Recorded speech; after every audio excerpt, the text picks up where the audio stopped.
David, other than these relatively small U.S. protests in Washington, has there been a strong reaction from the American public to the latest developments in Afghanistan?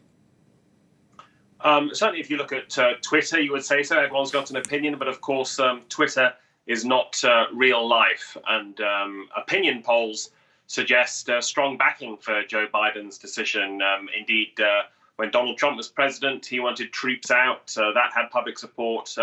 Biden has maintained that momentum. And it was interesting over the weekend, there was a tweet from Ruben Gallego, a member of Congress and himself a war veteran. And he said, in terms of his own views, there were too many to write on Twitter, but he did notice that he had not taken a single call from any of his constituents about this issue, even though he lives in a district with many war veterans. As for those veterans themselves, views appear mixed. Some are supportive, but certainly you do hear some veterans of the Afghanistan campaign wondering what was it all for and why did their comrades die in this. I think the real test will be in the coming days as more TV images appear of atrocities, of women and girls being persecuted, of journalists on the run, and so on. What's really happened is that for 18 or 19 years, Afghanistan has been a very low priority for the American media and for the American people. It disappeared off the agenda. Now it's back with force, and it'll be fascinating to see if that does shift public opinion, at least in the short term. But ultimately, I think a cynic would say not enough people care compared to issues such as the economy, the coronavirus pandemic, and foreign policy rarely shifts votes at the ballot box come election time. All the more surprising, David, given that there are real security concerns in Afghanistan, obviously, of course, on top of all the humanitarian concerns. But with that in mind, what about American lawmakers? You mentioned one of them, but have there been any other reactions from the left or the right to what's happening? Well, that's right. And I think another issue to look for there in terms of public opinion, and politicians will point to this, is this a revival of the terrorist threat? Not least because, of course, the Taliban have been freeing al-Qaeda prisoners all over Afghanistan. But as you would expect, politically, recriminations are well underway in Washington. Republicans very much going on the attack. Mitch McConnell, the Senate Minority Leader, saying this is the embarrassment of a superpower laid low, saying Joe Biden has completely botched this withdrawal. Other Republicans joining him in that, even suggesting, look, maybe the forever war couldn't go on indefinitely, but there had to be a better way to plan this and to avoid this chaotic and embarrassing exit.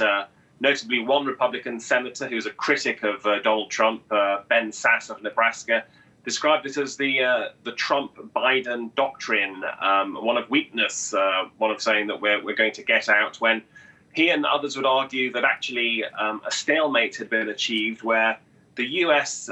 Financial investment wasn't that great anymore compared to even countries like Germany and South Korea. And the combat deaths, it had been more than a year since one of those. So they argue that the stalemate at least could have been preserved.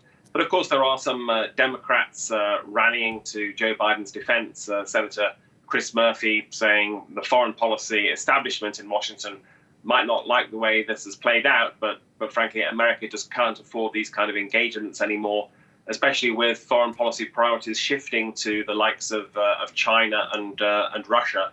But as you can imagine, you're hearing a lot of this is Joe Biden's Saigon from Republicans and one or two Democrats as well. So like you said, David, in the end of that response, there is indeed some growing backlash against Joe Biden, even though, of course, this withdrawal is not just his administration, something that's been in the works for a while. Where does he go from here? Might he modify his course of action, or do you think that he is expected to kind of remain firm in this current course of action? He's definitely expected to remain firm. He's been consistent throughout. He's issued statements. He's made remarks at press conferences where one of his key points is to say, look, the speed of this collapse of the Afghan government and army actually strengthens his argument, because it shows if you'd stayed another 1 year, 5 years, 10 years, it wouldn't have made any difference. The same result would have happened. He also argues, look, are you willing to send your child into combat to prolong this war, which seems to have no end? He was willing to rip the bandage off. He's definitely sticking to that position.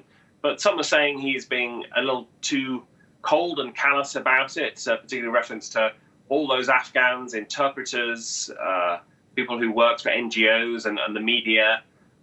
So little appears to have been done to get them out of the country on time. There are images of chaos at airports and in the city.